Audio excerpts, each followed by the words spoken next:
What is solitude ना?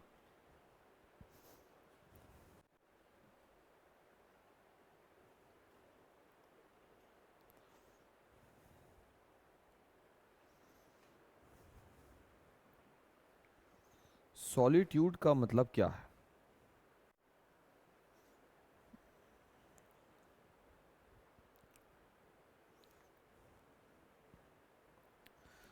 Hello बाबू, हर बार की तरह आज हम लोग पोइट्री का सेक्शन चैप्टर नंबर 2 लेकर आए हैं। और हम लोगों के बीच में ये पहले भी बात हो चुका है कि अब हम लोग पोइट्री के सेक्शन को देखेंगे वन बाय वन करके। 10th क्लास में जितना भी पोइट्री टॉपिक होगा, जिस तरह से प्रोज ख़त्म किया गया है, वैसे ही पोइट्री का सेक्शन भी ख़त्म करेंगे। कोई टेंशन वाली बात नहीं है, एकदम रिलैक्स हो जाइए। रिलैक्स होकर के इत्मीनान से सॉलिट्यूड में रहकर कविता का आनंद लीजिए, ठीक? Alexander Pope, ode on solitude by Alexander Pope. Ode जो एक शब्द है बाबू, ये जो एक वर्ड है, ये ग्रीक भाषा का शब्द है, जिसको हम यहाँ पर, उसको हम लिखा है यहाँ पे, मेंशन किया है कि अभी हम मिल जाएगा कहीं पर, बाद में देख लेंगे, लेकिन है यहीं पर, यहीं कहीं पर है। ओड का मतलब होता है उस संगीत को लेकर कहा गया है जिसमें गीत के साथ साथ हल्का फुल्का डांस भी शामिल हो। ओड। सॉलिट्यूड बोला गया है बाबू जब इंसान बिल्कुल इत्मीनान में आ जाता है, उसको खुशी का मतलब खुशी और गम का मतलब गम को एहसास के रूप में दिखलाना उसकी आवश्यकता नहीं होती। उस अवस्था को सॉलिट्यूड स्टेट बोला गया है। जब इंसान को बहुत ज़्यादा इत्मीनान की प्राप्ति हो जाए, जब उसको प्लस और माइनस से कोई मतलब नहीं हो, दुख में दुखी ना होना, सुख में ज़्यादा खुश ना होना, बिल्कुल एक समान अवस्था में बने रहना, उसे ही कहा गया है सॉलिट्यूड। अब वो सॉलिट्यूड जो अलेक्जेंडर पोप कह रहे हैं, उस सॉलिट्यूड को समझाने के लिए अगर गीत के साथ साथ नृत्य भी शामिल कर दिया जाए तो फिर वो हो जाएगा odd on solitude. Alexander Pope was one of the greatest satirists of the early 18th century. मजाकिया, सटायरिस्ट का मतलब मजाक बनाना।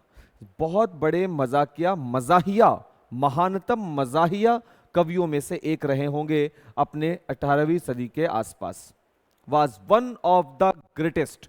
बहुत सारे सटायरिस्ट, मजाक करने वाले, सटायर का मतलब होता है मजाक, मजाहिया, बहुत सारे मजाहिया लेखकों में से एक रहे हैं, महानतम रहे हैं अलेक्जेंडर पोप। यानी चीफली ये जाने जाएंगे इस चीज के लिए, ग्रेटेस्ट सटायरिस्ट के लिए। He was also a critic, वो एक आलोचक भी थे, बट ही इज रिमेंबर्ड, लेकिन वो याद किए जाते हैं चीफली, मुख्य रूप से एज अ सटायरिस्ट, एक मजाकिया लेखक के तौर पर उन्हें याद किया जाता है। This when of his poetry is best expressed in the rape of the lock, the Dunciad and the epithets. This vein of his poetry, उनके कविता का ये जो रूप है जिसमें सटायर रहता हो, मजाक रहता हो। मजाक, अच्छा मजाक का मतलब ये नहीं कि हर वक्त ही हो रहा हो। सटायरिस्ट का मतलब है ये अपने आप में एक प्रक्रिया है सटायरिस्ट, जहां पर बहुत ही जरूरी बात कह दी जाती है मजाक के लहजे में होकर। समझ रहे बात को? आजकल स्टैंड अप कॉमेडी वगैरह देखते हो ना, जो बहुत ज़्यादा फूहड़ता है, उसमें एक दो आपको वैसे शायद मिल जाए, हमको कभी कभी स्क्रॉल करते हुए आ जाते हैं, जो हंसी मजाक के जरिए भी बहुत ज़रूरी, बहुत इंपॉर्टेंट, जेन्युइन बात कह जाते हैं। ऐसे लोगों को सटायरिस्ट बोला जाता है। और इनके अगर ऐसे काम को देखना चाहते हो, इनके अच्छे एक्सप्रेशन को देखना चाहते हो, जहां पर ये एक बेहतर तरीके से सटायरिस्ट बने हैं, तो आपको पढ़ना होगा the rape of the lock, आपको पढ़ना होगा द डंसियार्ड, और आपको पढ़ना होगा एपिसेड। Two of his other famous works, और इनके इन तीन के अलावा दो और इनके फेमस काम हैं। एक है एसे ऑन क्रिटिसिज्म, क्रिटिसिज्म का मतलब तो आलोचना ही होता है, उस पर निबंध है, और एक नाम है एसे ऑन मैन। ये दो नाम है, एसे ऑन मैन नाम से है, एक एसे ऑन क्रिटिसिज्म नाम से है, तो टोटल 5 हो गए। एक the rape of the lock, एक है द डंशियार्ड, एक है द एपिसेट्स, एक हो गया एसे ऑन क्रिटिसिज्म, और एक हो गया एसे ऑन मैन। टोटल 5 इनके बेहतरीन कामों में से एक है। Ode on solitude by Alexander Pope की क्या लिखते हैं? Ode is a poem address to a person. Ode एक कविता है जो एड्रेस करता है, एड्रेस टू ए पर्सन, एक ऐसे व्यक्ति की ओर दिखलाता है, और एन ऑब्जेक्ट या एक वस्तु की ओर इशारा करता है। द ग्रीक वर्ड ओड, ये जो शब्द है जिसका नाम है ओड, मीन, जिसका अर्थ है एक कोरिक सॉन्ग, एक ऐसा संगीत जो लयबद्ध हो, जनरली अकम्पैनिड बाय डांस, जिसे सिर्फ बैठकर नहीं गाया जा रहा हो, जो डांस के साथ हो, ठीक, उसे कहा गया है ओड।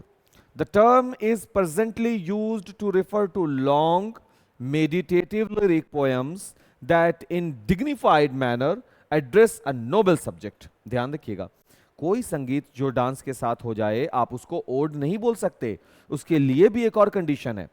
ये जो टर्म है, कौन सा टर्म? ओड। ये टर्म प्रेजेंटली, अभी जो यूज किया जा रहा है, ये रेफर करता है लॉन्ग मेडिटेटिव, मेडिटेटिव लिरिक का मतलब ऐसे सॉन्ग जो आत्ममुग्ध करे, आत्म मंथन कराए। खुद मेडिटेटिव का मतलब ही क्या होता है? अपने आप से बातचीत करना, तो आत्म मंथन कराए। दैट इन डिग्निफाइड मैनर, जिसका कोई डिग्निफाइड लक्ष्य हो, डिग्निफाइड का मतलब कोई सही उद्देश्य हो। एड्रेस ए नोबेल सब्जेक्ट, जो इशारा करता हो किसी नोबेल आदर्शवादी विषय की ओर। और इंसान के लिए नोबेल सब्जेक्ट क्या है? दूसरे के कामों के बीच में अड़ंगा ना डाले।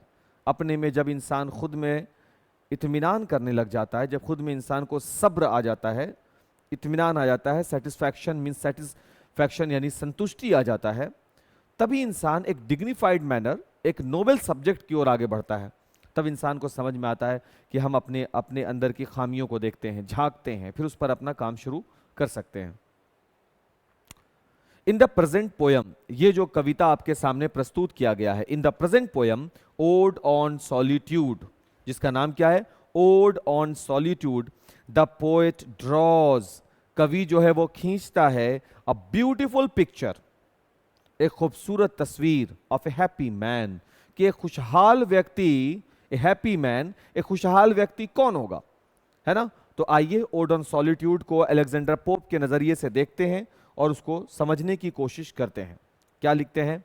Happy the man whose wish and care, वही व्यक्ति खुश है, हैप्पी द मैन, है ना, वो व्यक्ति खुश है, हुज विश, जिसकी इच्छाएं, एंड केयर, जिसका देखभाल, whose wish and care, a few eternal acre bound, ऐसा ही व्यक्ति खुश है बाबू जिसकी इच्छाएं, whose wishes, whose wish and care, और फिक्र, बेवजह का फिक्र नहीं, दूर तक नहीं सोचना है भाई, whose wish and care, a few paternal acre bound, जो सिर्फ वहीं तक इसकी इच्छाएं, वहीं तक उसकी इच्छाएं सीमित हैं जहां तक उसकी पैतृक संपत्ति है। और यहां पर यह जरूरी नहीं है कि अगर आपके पास पैतृक संपत्ति नहीं है तो आप खुश नहीं है। मतलब कहने का कवि का ये रहा बाबू कि इंसान के अंदर एक लिमिट तय होना चाहिए, कंटेंट, जो संतुष्ट हो, content to breathe his native air, और जो सांस ले रहा हो अपने नेटिव एयर, अपने घरेलू हवा में, घरेलू हवा का मतलब अपने जन्म स्थान पर, जहां उसका जन्म हुआ, जो उसकी भूमि है। ये भारत हमारी भूमि है। We are the happy man, ये हम लोग के लिए है ना, हम लोगों के लिए, कि हम लोग बहुत भाग्यशाली हैं बाबू कि जहां हमारा जन्म हुआ हम उस जमीन पर आज भी हैं। इसी जमीन पर हम लोग पूजा भी करते हैं, इसी जमीन पर हम सजदा भी करते हैं, है ना। तो ये हम लोगों के लिए किसी फख्र से, किसी गर्व से बड़ा हो ही नहीं सकता, इससे बड़ा कोई चीज है कि नहीं। तो ये जो हैप्पी मैन है ना, ये हम लोगों के लिए है कि हम लोग बहुत बड़े खुश नसीब इंसान हैं कि हम लोगों को ईश्वर ने चुना है इस धरती पर रहने के लिए, और इस धरती को छोड़ करके कहीं और जाने नहीं दिया, है ना। A few paternal acres bound, content to breathe, और सांस लेने के लिए मिली है वो आज़ादी, वो जगह जहां हमारा जन्म हुआ है। यहाँ की हवा से हम लोग वाकिफ हैं, मतलब जान पहचान है यहाँ की हवाओं से।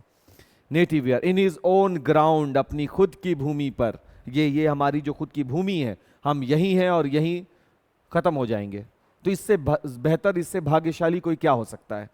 हुज हर्ट्स विथ मिल्क, जिसके मवेशी दूध देते हों। हुज फील्ड्स विथ ब्रेड, जिसके खेतों से ब्रेड, रोटियां आती हों यानी अनाज। Whose flocks supply him with attire, जिसके भेड़ वगैरह जो होते हैं वो सप्लाई करते हो उन्हें अटायर, इन परिधान, कपड़े, ऊन वगैरह। Whose trees in summer yield him shade, जिसके पेड़, जिसके वृक्ष उसे गर्मियों में छांव देते हों, और इन विंटर फायर, और ठंड में फायर यानी गर्म भी करते हों। ऐसे लोगों को कवि ने क्या कहा है? खुशहाल कहा है। कौन है व्यक्ति खुश? सर, वह व्यक्ति खुश है जो अपने इच्छाओं को, अपने फिक्र को एक लिमिट में तय करता है, जो अपने पैतृक संपत्ति के अधीन होता है, जो संतुष्ट होता है अपने नेटिव क्षेत्र में सांस लेकर, अपने खुद के जमीन पर रहकर। Whose herds, जिसके मवेशी उसे दूध देते हों और जिसके खेत उसे अनाज दे रहे हों। Whose flocks supply him with attire, जिसके भेड़ वगैरह उसे परिधान कपड़े देते हों। Whose trees in summer, जिसके वृक्ष गर्मियों में उसे छांव देते हों, शेड, और ठंड में उसे फायर देते हों। वैसे व्यक्ति को अलेक्जेंडर पोप ने क्या कहा है कि ऐसे व्यक्ति क्या है? खुशहाल है। ब्लेस्ड, ये ब्लेस्ड से बना हुआ है। Blessed who can unconcernedly find hours, days and years slide soft away. Blessed है, वैसे व्यक्तियों को आशीर्वाद है। हु कैन अनकंसर्नडली, जिनको पता ही नहीं चल रहा फाइंड की घंटे, दिन या साल स्लाइड सॉफ्ट अवे, बहुत ही सहजता से, इत्मीनान से वर्ष, दिन, महीने, घंटे गुजर जाते हों जिस व्यक्ति के लिए, ऐसे व्यक्ति को ईश्वर का आशीर्वाद मिला हुआ है। इन हेल्थ ऑफ बॉडी, वो व्यक्ति जो हेल्थ में हो, जो स्वस्थ हो, पीस ऑफ माइंड, जिसे मन की शांति हो, क्वाइट बाय डे, दिन प्रतिदिन, ऐसे व्यक्तियों को ईश्वर का ब्लेस्ड मिला हुआ है, आशीर्वाद माना जाएगा। साउंड स्लीप बाय नाइट, रात में जिसे गहरी नींद आती हो। गहरी नींद कब आएगी? जब आप इत्मीनान में होंगे। स्टडी एंड ईज, स्टडी जो अध्ययन भी करता हो इत्मीनान से।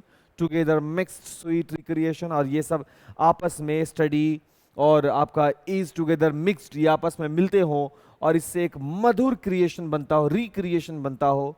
And innocence which most does please with meditation, और ये सब कुछ ब्लेंड होता हो, सब आपस में मिलता हो और व्यक्ति को मेडिटेशन की ओर लेकर जाता हो, आत्म मंथन की ओर लेकर जाता हो। 10, जब कवि को जब इतना कुछ पता चलता है कि इतनी सारी ब्लेसिंग्स होती हैं, इसे हम लोग बोलते हैं कि हमको ईश्वर ने अकेला छोड़ दिया। एक्चुअल में ये अकेला नहीं है, ये किसी आशीर्वाद से कम नहीं है बाबू, कि कल रात तुम सोए थे और आज सुबह तुम दोबारा से जाग गए हो और अपने काम पर लगे हो, तो सबसे पहले ईश्वर का शुक्र अदा करना चाहिए कि उन्होंने तुमको एक दिन और दिया उस गलती के माफ़ी के लिए। तो ये किसी ब्लेसिंग से कम नहीं है। तुम जाकर के आज भी माफ़ी मांग सकते हो ईश्वर से। जितना ज़्यादा तुम माफ़ी मांगोगे, ईश्वर के दिए गए चीज़ों का जितना ज़्यादा तुम शुक्र अदा करोगे, जितना ज़्यादा तुम थैंकफुल होगे, जितना ज़्यादा तुम ग्रेटफुल होगे, वो तुम्हें उतना ही ज़्यादा देते हैं। बस ईश्वर के साथ तो यही लॉजिक काम करता है बाबू। और यहाँ पर ये राइटर जो अपने हैं अलेक्जेंडर पोप, वो भी तो वही बता रहे हैं कि इतने ब्लेसिंग्स हैं, ये तुम नहीं कर रहे, ये ब्लेसिंग है ईश्वर के। और जब कोई किसी का ब्लेसिंग तुमको लगे, तुमको उनका शुक्र करना चाहिए, तो तुमको शुक्र अदा करना चाहिए। जब तुम शुक्र करोगे, तब जब राइटर इतना कुछ समझ जाता है बाबू, तब राइटर कहता है तो 10, तो फिर लेट मी लीव अनसीन, तो रहने दो मुझे अनदेखा सा, मतलब कि कोई मुझे नहीं जानता हो। Let me leave unseen unknown, अनदेखा अनजाना सा मुझे रह लेने दो। 10 अनलैमेंटेड लेट मी डाई, और बिना जाने अनभिज्ञ तौर पर मुझे अनलैमेंटेड, मुझे मर जाने दो। स्टील फ्रॉम द वर्ल्ड, इस संसार से छुप जाने दो। स्टील छुपा हुआ, steel from the world and not a stone, और कुछ ऐसा छुप जाने दो, कुछ ऐसा छुप जाने दो कि नॉट ए स्टोन, एक पत्थर भी नहीं, not a stone tell where I lie, कि एक पत्थर भी नहीं जानता हो, नहीं बोल पाए कि मैं कहां पर लेटा हुआ हूं। क्योंकि मुझे लोगों को इंप्रेस करने से कोई मतलब, कोई फिक्र नहीं है कि लोग ने मुझे ये ब्लेसिंग नहीं दिया है।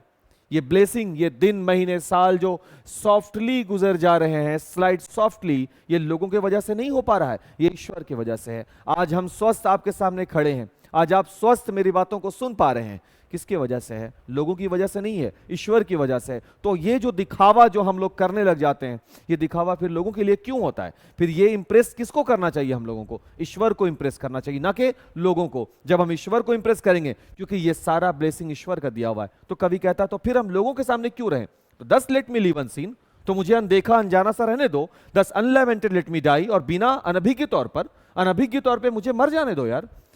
स्टील फ्रॉम द वर्ल्ड, इस संसार से छुप करके, और कुछ ऐसा कि एक पत्थर भी tell where I lie, not a stone, कि एक पत्थर भी नहीं बताए कि मैं कहां लेटा हुआ हूं। मतलब कवि जो है वो क्रिश्चियन कम्युनिटी के हैं, तो इस्लाम में, क्रिश्चियन में हम लोग में दफनाया जाता है, मिट्टी के नीचे दबा दिया जाता है। तो उस दफन करने की प्रक्रिया को के लिए कहा जा रहा है कि जहां मैं लेटा हुआ होऊंगा वो पता नहीं, टेल वेयर आई लाई, कि मैं कहाँ लेटा हुआ हूँ वो पत्थर भी ना बताए। इतना ज़्यादा मैं छुप जाना चाहता हूँ इस संसार से, मुझे इसे इम्प्रेस नहीं करना है। एंड दैट इज सॉलिट्यूड, जब आप सही को सही और गलत को गलत समझे। और ऐसा तब पॉसिबल है जब आप मेडिटेशन में होते हैं, आत्म मंथन में होते हैं। Alexander pope. ये इस तरह से ये चैप्टर खत्म हो गया बाबू, ठीक है। तो उम्मीद करते हैं कि आपको मेरा एक्सप्लेनेशन अच्छा लगा हो। बाबू अगर आपको मेरा एक्सप्लेनेशन अच्छा लगता हो तो प्लीज़ इसे ज़्यादा से ज़्यादा शेयर कीजिए, और नेक्स्ट वीडियो में मिलते हैं। Thanks for watching.